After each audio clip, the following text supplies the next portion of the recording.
Syrian अरब army ने खनासिर जीत लिया है, जो केवल एलेप्पो से 20 किलोमीटर दूर है। अमरीश मिश्रा स्पीक्स में आपका स्वागत है। आज यानी 3 दिसंबर 2024। देखिए साथियों, पूरा जो पहला वीडियो मैंने जारी किया 12 मिनट का था। मैंने आपसे कहा था कि उसको पूरा देखिए। उसको आपको देखिए, चक्कर क्या है कि YouTube एक जैसे 19-21 मिनट के हमारे वीडियो पे अपना वो सेट किए हुए, तो 19-21 मिनट के अगर 12 मिनट का वीडियो मैं इशू करूं, उसको लोग आधा भी देख रहे हैं तो उसको वो डाउनग्रेड कर देता। अगर 19 मिनट का मैं वीडियो करूं और उसको आधा देखे तो उसको अपग्रेड कर देता है। उसमें थम्स अप का साइन आता है, उसमें थम्स नाइन, तो मतलब थम्स डाउन का। तो मतलब कहने का ये है कि इस 12 मिनट का भी मैं इशू करूं तो उसको आप लोग पूरा देखिए। बहुत सारे हमारे दोस्तों ने कहा कि आप छोटे वीडियो बनाए करिए, लेकिन छोटे वीडियो बनाने में यही समस्या है कि वो मैं जैसे ही छोटे वीडियो बनाता हूं वो डाउनग्रेड हो जाते हैं, उसको यूट्यूब रिकमेंडेशन उतने नहीं मिलते, लेकिन जो लंबे वीडियो होते हैं उसको मिलते हैं। आज का वीडियो देखिए लंबा है। मैं आप सबसे गुजारिश करूंगा आप अंत तक देखिए, किसी भी, क्योंकि देखिए बहुत बड़ी बड़ी घटनाएं दुनिया में हो रही हैं। अचानक ये जब से सीरिया वाली घटना हुई है, पूरा मोमेंटम चेंज हो गया है, पूरा पर्सपेक्टिव चेंज हो गया। और मैं आपको बता दूं कि अमेरिका इजराइल शिया सुन्नी डिफरेंस क्रिएट करने में सफल हो गए। उन्होंने इवन कुछ हमास के इस तरह के पुराने जो अभी डिस्क्रेडिटेड है, तल नासेर वगैरह, उनको उन्होंने पैसा देके इस तरह की बातें कहलवाई हैं जो सीरिया के और एक्सेस ऑफ रेजिस्टेंस के विरोध में। देखिए बड़ी मुश्किल से ईरान ने एक्सेस ऑफ रेजिस्टेंस बना है, यानी एक कई देशों का अलायंस, ईरान का, सीरिया का, इराक का, यमन का, फिलिस्तीन का, लेबनान का, वेस्ट बैंक, गाजा, ये 7 जो नेतन्याहू कहता है 7 फ्रंट पे हम लड़ाई लड़ रहे हैं। 7 इस तरह के जो जोन्स है। फिलिस्तीन अभी पूरा देश नहीं है, उसको गाजा वेस्ट बैंक में डिवाइड करके एक बार देख लीजिए, तो 7 फ्रंट होते हैं। और ये बड़ी मुश्किल से ईरान ने एक्सेस ऑफ रेजिस्टेंस बनाया है। और यहिया सिनवार ने 2023 के अपने भाषण में वो कह गए हैं, मेरे एक्स हैंडल पे पड़ा हुआ है, वो आप प्लीज उसको देखिए। और जब भी आप कमेंट करिए तब भी आप उसका इस तरह से मेंशन करिए उसको। मेरे एक्स हैंडल पे यहिया सिनवार का 2023 का भाषण पड़ा है, जिसमें वो साफ कह रहे हैं कि हम ईरान के साथ हैं। बशर अल असद का नाम लिया उन्होंने कि हम उनके साथ हैं, और हम यमन और हिजबुल्ला यानी पूरा जो एक्सेस, और इराक पूरा एक्सेस ऑफ रेजिस्टेंस है उसका उन्होंने नाम लिया है, 7 का।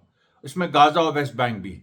तो ये पूरी बात यहिया सिनवार की है। उसमें कोई हमास का लीडर जिसका अभी कोई वजूद नहीं है, जो लड़ाई में नहीं है, खालिद मिशाल ने देखिए कुछ नहीं कहा, जो हैया साहब हैं उन्होंने कुछ नहीं कहा, और जो रेजिस्टेंस न्यूज नेटवर्क है, जो ऑफिशियल एक तरह से हमास का और पूरे फिलिस्तीनी रेजिस्टेंस का ऑफिशियल चैनल है, उसने कुछ नहीं कहा। उसने जो है बिल्कुल वो इस बात पे उसने साफ साफ नहीं, कुछ नहीं कहा, सॉरी, उसने साफ साफ, मैं जो पढ़ता हूं आपको ना कि ये ऐसा हुआ वैसा हुआ, काफी वो रेजिस्टेंस न्यूज नेटवर्क से आता है, जो हमास का ऑफिशियल चैनल है। और उसने कल ही बयान एक पूरा छापा था, मैंने एक्स हैंडल में पूरा अपना बयान और आपके सामने मैंने लाइव में पढ़ा भी था। उस पूरे बयान में जो कि तमाम, जो हमास ने भी साइन किया है, PFLP ने भी साइन किया, सब ने किया है, उन्होंने सीरिया में जो तथाकथित ये शराब पिए मुजाहिदीन है, इनको उन्होंने कंडेम किया। उन्होंने कहा कि ये लोग इजराइल के इंटरेस्ट को सर्व कर रहे हैं, और आज वो साबित भी हो गया।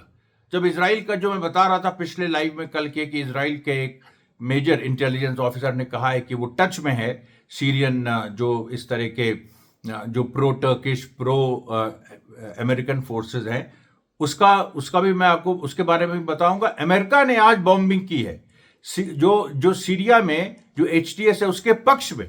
अमेरिका को क्या पड़ी है?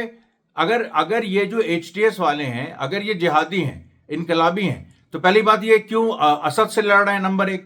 नंबर 2, वो अमेरिका उनकी मदद क्यों कर रहा है? टर्की उनकी मदद क्यों कर रहा है? इजराइल उनकी मदद क्यों कर रहा है? क्योंकि देखिए पूरी प्लानिंग है सीरिया को 3 हिस्से में डिवाइड करने की।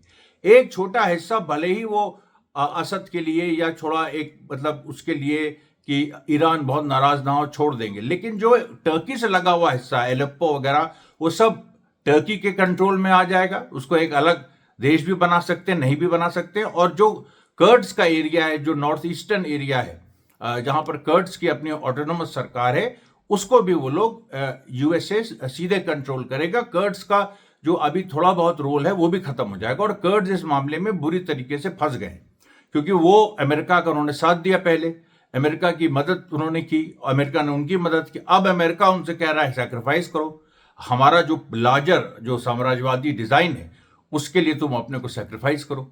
और इसमें भी देखिए जो एचटीएस के मिलिटेंट्स हैं जिनको अमेरिका बैक कर रहा है, उन्होंने जो कर्डिश है जिनको अमेरिका बैक कर रहा है उनको मारा है, उनकी महिलाओं को उठाया है। ये सारी चीजें हुई हैं, ये सारी चीजें ऑन रिकॉर्ड है। तो इसलिए मैं देख रहा हूं आज जो मैं आपको खबरें सुनाऊंगा उसमें देखिए सीरिया भी रहेगा, उसमें फिलिस्तीन में जो हो रहा है वो भी रहेगा, उसमें लेबनान में जो हो रहा है वो भी रहेगा, और उसमें उसके बाहर यूक्रेन और रशिया फ्रंट में जो हो रहा है वो भी रहेगा। इसीलिए मैं कह रहा हूं ये वीडियो थोड़ा लंबा रहेगा और आपसे मेरी गुजारिश है कि आप पूरा देखिए। अगर आप जरा सा भी इस चैनल, ये एक रेजिस्टेंस चैनल है, इसको आप जरा भी समर्थन इसको देते हैं तो आप पूरा इसको देखिए। अब देखिए हमने शुरू की थी बात कि किस तरह से सीरियन जो आर्मी है वो उसने खनासिर सिटी जो कि एलेप्पो से 20 किलोमीटर दूर है वो जीत ली है, और इसके बाद वो अल सफीरा पहुंच गई है। अल सफीरा, ये खनासिर थोड़ा 30 किलोमीटर है, अल सफीरा 20 किलोमीटर है। अल सफीरा वो पहुंच गई, यानी एलेप्पो से वो केवल 20 किलोमीटर दूर है। एक कल तक या परसों तक एलेप्पो विल फॉल। उसके काउंटर में क्या हो रहा है कि टर्की से अमेरिका ने कुछ केमिकल वेपन्स भेज दिए हैं इन आतंकवादियों को, और इन आतंकवादियों के बारे में मैंने आपको बताया था कि ये एकदम जाहिल हैं, इनको कोई भी टेक्नोलॉजी नहीं पता। लेकिन यूक्रेन में आप सोचिए उसका एविडेंस, मैंने जो कल कहा था कि यूक्रेन के लोग आके इनको टेक्नोलॉजी सिखा रहे हैं और वहीं बैठे हैं टर्की और सीरियन बॉर्डर पे, वो आज प्रूव हो गया। क्योंकि 15 सितंबर 2024 को रशिया पे एक हमला किया था यूक्रेन ने, जिसमें उसने रशिया की कुछ जो इस तरह से नेविगेटिंग जो डिवाइसेस हैं उनको जैम कर दिया था। उसी तरह की चीज अभी हुई है जो 28-29 नवंबर को जिस तरह से ये लोग आगे बढ़े, इन्होंने सीरियन अरब आर्मी और उनके साथ जो कुछ रशियन फोर्सेस थी उनकी इन्होंने कम्युनिकेशन डिवाइसेस जैम कर दी। ये टेक्नोलॉजी केवल यूक्रेन के पास है, और यूक्रेन को भी कैसे मिली? अमेरिका से। यूक्रेन के पास कुछ नहीं है, जीरो देश है, अमेरिका से उसको टेक्नोलॉजी मिली। और यहां पर आज भी देखिए एक्स में मुझसे लोग भिड़ने की कोशिश कर रहे हैं, शिया सुन्नी कर रहे हैं, और मैंने डाटा उनको कितने लोगों को ब्लॉक किया है। मैंने कहा इस वक्त जब सबसे ज्यादा एक्सेस ऑफ रेजिस्टेंस को जरूरत है सपोर्ट की कि मुसलमान डिवाइड ना हो, पूरा अमेरिका का गेम डिविसिव है कि शिया सुन्नी डिवाइड कर दो। मैं आपसे बार बार कह रहा हूं, मैं जानता हूं कि आप लोग ऐसे नहीं है, आप लोग एकता में विश्वास रखते हैं, लेकिन फिर भी कहना जरूरी है, क्योंकि आप जब इस प्रसारण को सुन के बाहर जाइए तो उसको आप लगातार हमारी बातों को आप दोहराइए, हमारे जो मैं एग्जाम्पल दे रहा हूं उसको दोहराइए। आप कहिएगा तो मैं डिस्क्रिप्शन में कुछ लिख दूंगा, और मैंने देखिए कल भी डिस्क्रिप्शन में अपना ईमेल आईडी दिया था, मैंने अपना वेबसाइट कर दिया था, आज भी दूंगा, और टेलीग्राम चैनल कर दिया था, लेकिन मुझे ईमेल्स बहुत ज़्यादा मिले नहीं। तो आप लोग प्लीज़, मुझे ज़रूरत है मदद की, मैं बार बार रोज़ कह रहा हूं, और किसी को भी थोड़ी सी वीडियो एडिटिंग आती है, फोटोशॉपिंग आती है, या जो हमारी वेबसाइट पे कुछ पोस्ट कर सकता है, मैं बता दूंगा कैसे, वो मेरी मदद के लिए आ गया है, लेकिन विचारधारा में वो मेरे साथ का हो, ये सबसे इंपॉर्टेंट है। तो मैं बता रहा था कि देखिए जो अल सफीरा जो एलेप्पो से 20 किलोमीटर दूर है, वहां पर सीरियन अरब आर्मी पहुंची, एक रशियन भी उसके साथ फोर्स थी, और ये एलेप्पो कभी भी ले लेगी। उसके बाद देखिए सीरियन और रशियन जो प्लेन्स हैं, उन्होंने खान शेखून कहाँ है? इडलिब के आउटस्कर्ट्स पे। एलेप्पो यहां है, इडलिब यहां है, और दमस्कस उसके और साउथ में। एलेप्पो और इडलिब दोनों नॉर्थ वेस्ट सीरिया में है। तो एलेप्पो इस समय एचटीएस के कंट्रोल में है, वो भी पूरा नहीं, एक छोटा हिस्सा। उसके बाद इडलिब उनके कंट्रोल में, उसमें भी आधा इडलिब। और इडलिब में देखिए ये जो खान शेखून एरिया है, यहां जो बम्बार्डमेंट सीरियन और रशियन वॉर प्लेन्स ने किया है, इसमें भारी संख्या में एचटीएस जो सो कॉल्ड मिलिटेंट्स है ये मारे गए। अब आप देखिए उस स्पाई का नाम, उस जासूस का नाम इजराइल के, जिसने कहा है कि मैं एचटीएस मिलिटेंट्स के टच में हूं और वो लोग इजराइल के पक्षधर है। देखिए वो क्या कह रहा है, उसका नाम है मोर्दचाई केदार उसका नाम है। वो फॉर्मर मोसाद ऑफिसर है। मोसाद में फॉर्मर और अभी जो काम कर रहे हैं वो सब एक है।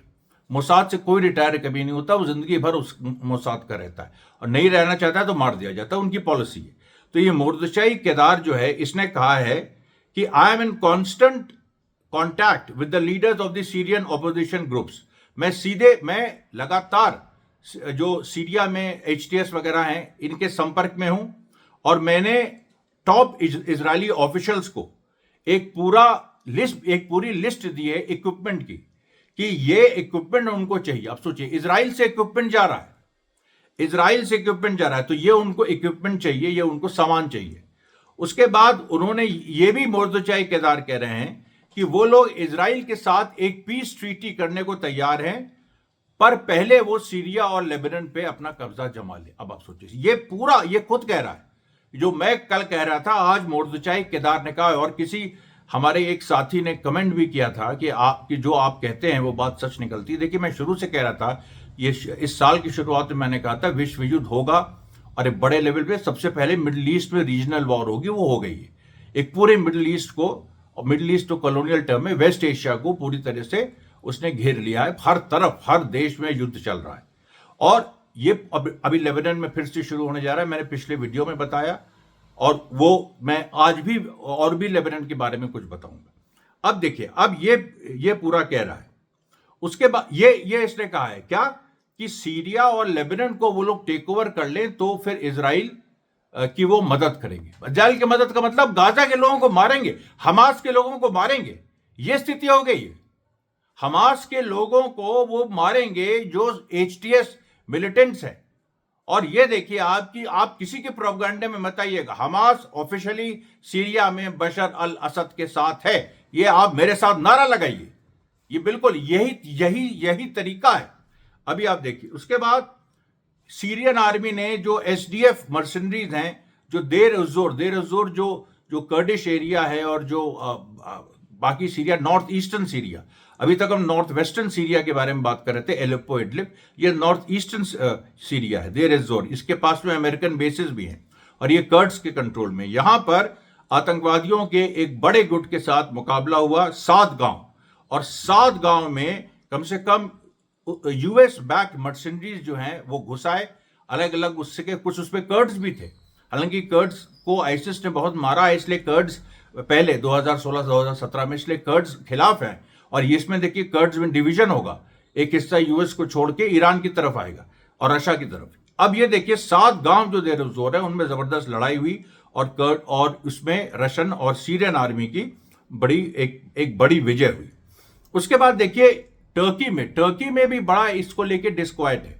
टर्की में जो एक टीवी शो हुआ, उसमें क्योंकि एलेप्पो में एक जगह है सिटाडेल, बड़ी ऐतिहासिक जगह, उसमें जब ये जो आतंकवादी इन्होंने कैप्चर किया तो टर्की का फ्लैग लहरा दिया।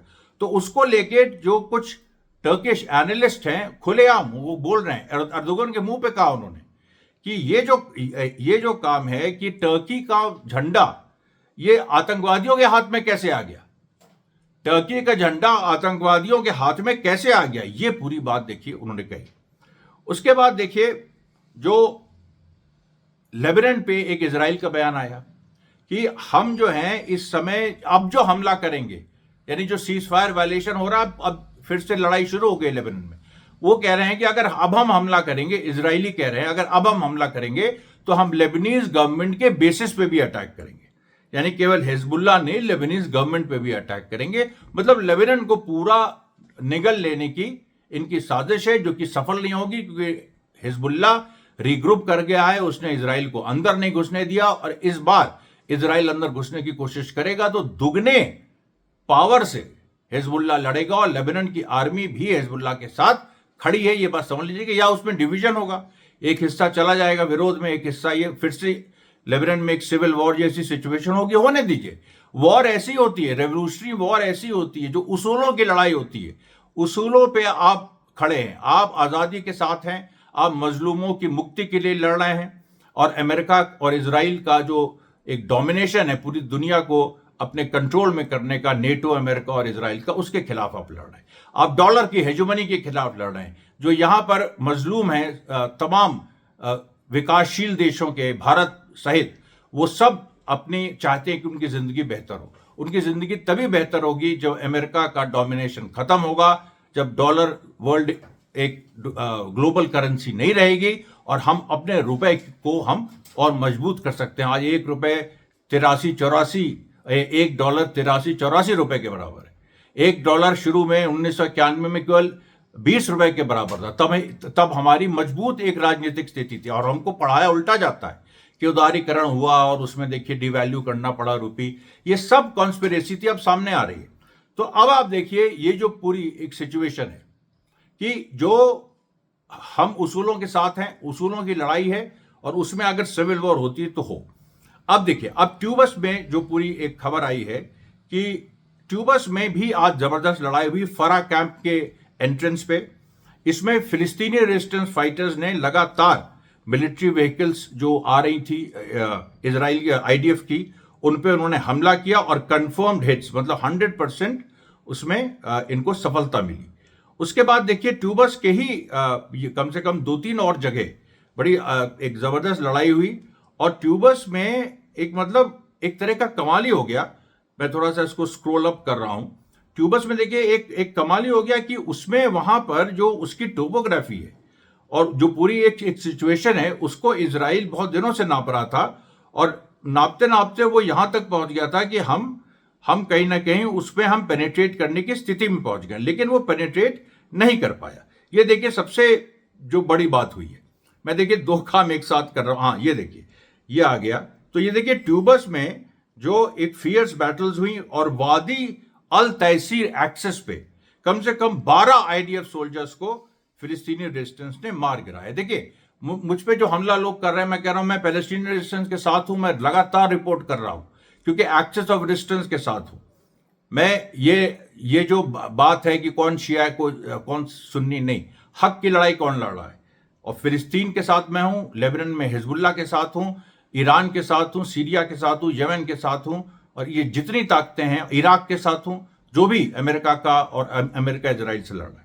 उसके बाद देखिए गाजा में आईडीएफ ने आज अल औदा हॉस्पिटल पे फिर से बमबारी की, उसमें सिविलियंस मारे गए।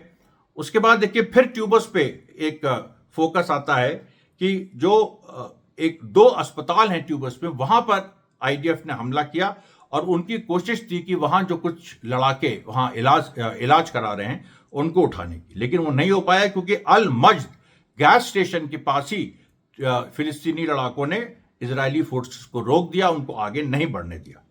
उसके बाद एक दूसरी कोशिश की, स्नाइपर्स वगैरह भेज के और ट्यूबस में जो अस्पताल है, गवर्नमेंट हॉस्पिटल है, वहां पर फिर से घुसने की कोशिश की, लेकिन वहां से भी उनको बाहर कई घंटे लड़ाई हुई। ये पहली बार हो रहा है इस तरह से फिलिस्तीनी रेजिस्टेंस जो लड़ रहा है, पहली बार हो रहा है। कई घंटे लड़ाई हुई और उसमें आईडीएफ को पीछे हटना पड़ा। उसके बाद देखिए फिर से आईडीएफ तीसरी बार आया। तीसरी बार ट्यूबस में जो लड़ाके थे वो लोग हटे नहीं थे, वहीं थे और उन्होंने पीछे कर दिया। देखिए लगातार 3 बार, चौथी बार उन लोगों ने उसी जगह हमला करने की कोशिश की। उनका मकसद था कि जो इलाज करा रहे अंदर घायल लड़ाके, उनको अगवा कर लेना, लेकिन वो नहीं सफल पाया। ये बहुत कम होता है। हमेशा आईडीएफ कहीं ना कहीं घेराबंदी करती है और अगवा कर लेती है, उसके बाद इतनी ज्यादा ताकत होती है और फिलिस्तीनी रेजिस्टेंस गुरिल्ला लड़ाई लड़ रहा है तो वो छुप के मार के उसको छुपना होता है। लेकिन अब वो हिट एंड रन नहीं कर रहा है। फिलिस्तीनी रेजिस्टेंस हिट एंड स्टे कर रहा है, यानी मारो और रुको, और वो मारने के बाद रुक रहा है और सीधे कन्फ्रंट कर रहा है। उसके बाद देखिए फिर आईडीएफ ने एयर स्ट्राइक करनी शुरू की जेनिन और ट्यूबस पे, वो भी असफल रही। और इधर क्या हुआ कि जबलिया में एक जम्मो राउंड अबाउट, जबलिया मतलब गाजा, उत्तरी गाजा, जम्मो जो राउंड अबाउट है, वहां पर हमास ने एक बड़े इजरायली मिलिट्री ऑफिसर को स्नाइपिंग ऑपरेशन में मार डाला। मतलब घात लगा के घंटों इंतजार करके एक अकेला हमास फाइटर, उसने बिल्कुल पिन पॉइंट निशाना मारा और आईडीएफ का एक बड़ा अफसर मारा गया। उसके बाद ट्यूबस में जो आईडीएफ की फोर्सेस थी वो हतोत्साहित हो गई। उसके बाद देखिए जो इजराइल का जो इंटरनल मिनिस्टर है, जो फैसिस्ट है, नस्लवादी है, इतमार बिन गिविर, उसने कहा कि मस्जिदों से वेस्ट बैंक में अजान की आवाज नहीं सुनाई देनी चाहिए। और इसको लेके जो शेख इक्रमा साबरी हैं, जो अल अक्सा मस्जिद के सबसे हेड एक तरह से इमाम हैं, उन्होंने कहा कि जिसको अजान की आवाज से समस्या है वो ये इलाका छोड़ दे। इनको देखिए 2 बार गिरफ्तार किया जा चुका है। एक बहुत ही वरिष्ठ हैं, शेख इकरामा साबरी, बहुत वरिष्ठ हैं, और इनको 2 बार गिरफ्तार करके बड़ी बदतमीजी के साथ इनके साथ ट्रीटमेंट हुआ। लेकिन ये देखिए अडिग खड़े हैं, ये अडिग खड़े हैं कि उन्होंने कहा है कि जिसको अजान से तकलीफ है वो भाग जाए, उसको यहां से ये पूरा छोड़ दे। और ये जो देखिए यहां पर इजराइल अजान का विरोध कर रहा है और एचटीएस जो मिलिटेंट्स हैं जो अपने को मुस्लिम कह रहे हैं वो इजराइल का समर्थन कर रहे हैं। ये क्या बेवकूफी, मुझे समझ में बात नहीं आ रही। बल्कि मुझे आ रही है समझ में कि ये अमेरिका के हाथों में खेल रहे हैं। लेकिन बताइए क्या हो गया है इन लोगों को, क्या पागल हो गए हैं? एक हिस्सा वो उज्बेकी आके और उन्होंने आके क्या पागल कर दिया है। और ये ऐसा प्रोपेगेंडा चल रहा है और मैं देख रहा हूं कि ये हमसे बहस करने में लोग लग जा रहे हैं। जो हमारे फॉलोअर्स रहे हैं, मुझे सबको ब्लॉक कर दिया, करीब बहुत सारे हैंडल्स ब्लॉक किए। उसके बाद देखिए जो पैलेस्टीनियन अथॉरिटी से लड़ाई है वेस्ट बैंक में, वो आज एक नए सिरे से नए चरण पे पहुंची जब फिलिस्तीनी रेजिस्टेंस ने पैलेस्टीनियन अथॉरिटी के कुछ फोर्सेस को मारा और उन्होंने पोस्टर लगा दिया कि डेथ टू द कोलैबोरेटर्स, यानी गद्दारों का अंत मौत है। और यही बात सीरिया में भी लागू होती है। गद्दार जो हैं एचटीएस के लोग, और अभी जो उनके साथ हैं वो भी सुन लें, सब मारे जाएंगे कहीं ना कहीं। देखिए इसका बदला, और इस समय तो बड़ी बुरी हालत है एचटीएस की, भाग रहे हैं। कुछ दिनों में यही लोग जो हमारा विरोध कर रहे थे आगे कहेंगे हमें माफ कर दीजिए मिश्रा जी, तो हम कब तक माफ करते रहे।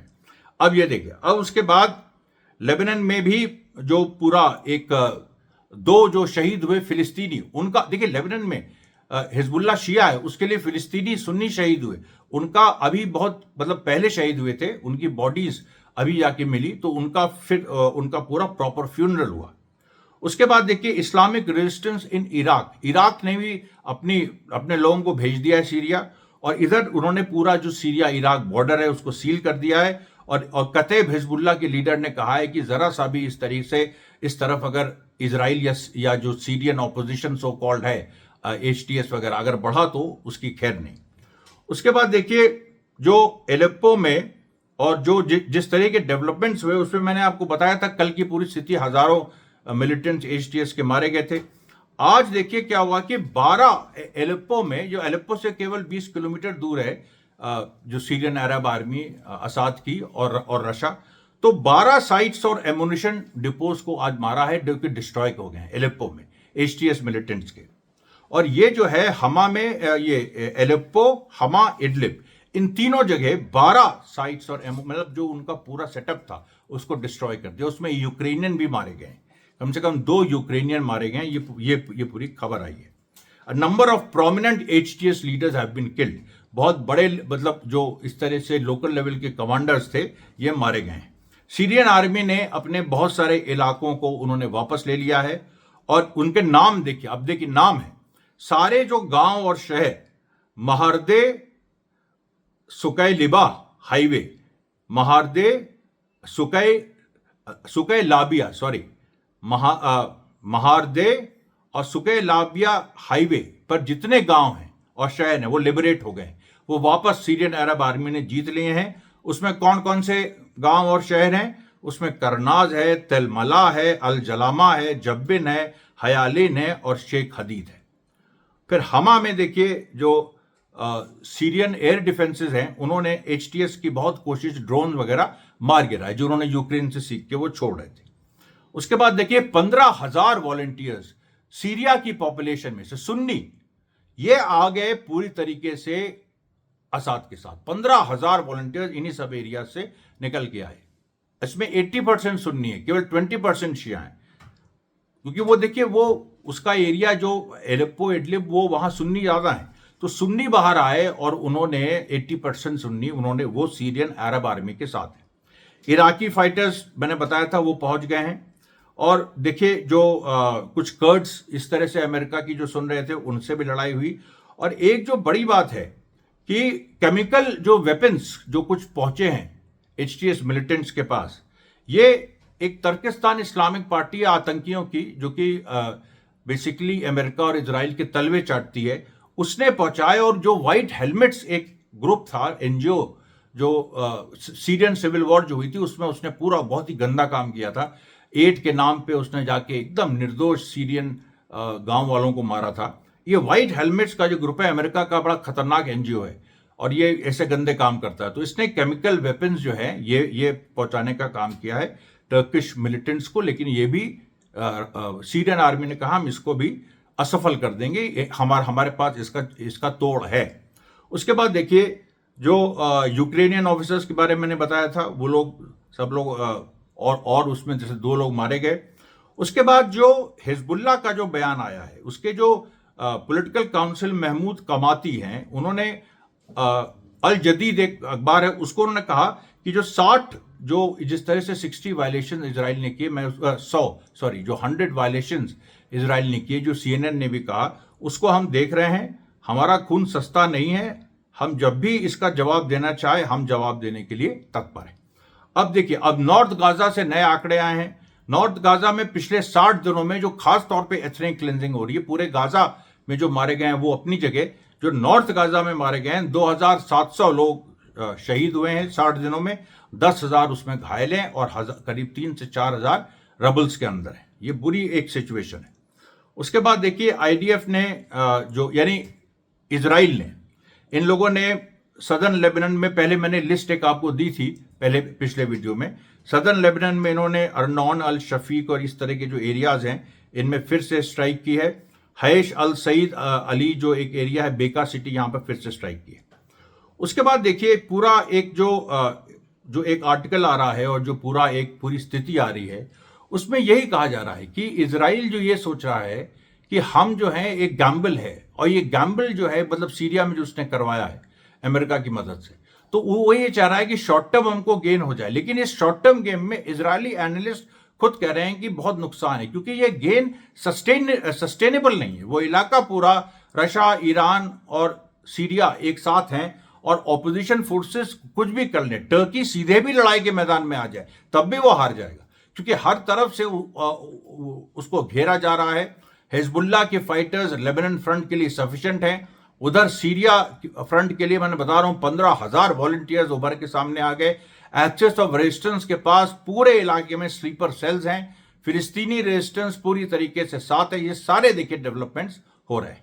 उधर यूक्रेन में देखिए रशिया लगातार मार रहा है। जो कर्क्स एरिया है जिसपे अगस्त 2024 में यूक्रेन ने हमला किया था, ये सोच के कि जो यूक्रेन में रशिया लगातार बढ़ रहा है, कीव जो उनकी राजधानी है उसकी तरफ, तो एक डाइवर्जन होगा कर्क्स पे हमला करके। वो कर्क्स पे हमला इतनी बुरी तरह फेल हो गया है कि आज ब्रिटिश जो न्यूज़पेपर्स हैं जो कि यूक्रेन के साथ हैं, उन्होंने आज कहा कि ये जो है डिफीट, कभी भी हार ये लोग कर्क्स में फेस कर सकते हैं। बड़े लेवल पे वहां यूक्रेनियंस मारे जाएंगे। यूक्रेनियन सेना डिमोरलाइज्ड है और वो पीछे हट रही है।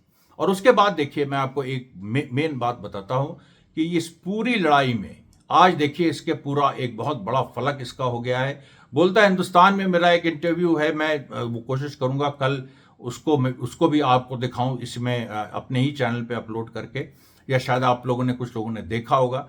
मैं फिर कह रहा हूं कि ये जो पूरी स्थिति है, सारे फ्रंट्स एक साथ हैं इस समय। पूरा यमन से लेके, यमन ने भी आज देखिए 2 बड़े एयर स्ट्राइक्स किए हैं, जो उन्होंने एक सरफेस टू एयर मिसाइल्स उन्होंने मारी हैं, और उसके जो ये इजराइल के ऊपर, वो भी एक बड़ी घटना है और जिसके बारे में हम और चर्चा करेंगे कल। तो ये देखिए पूरी स्थिति है, और इसी स्थिति के साथ मैं ये प्रसारण आज का समाप्त करता हूं। कल तक के लिए, कल मैं देखिए जितने वीडियो लाऊंगा मैं पोस्ट में जरूर डालूंगा कि मैं कितने वीडियो ला रहा हूं। आज भी मैंने डाला था। तो कल तक के लिए धन्यवाद साथियों, बहुत बहुत धन्यवाद।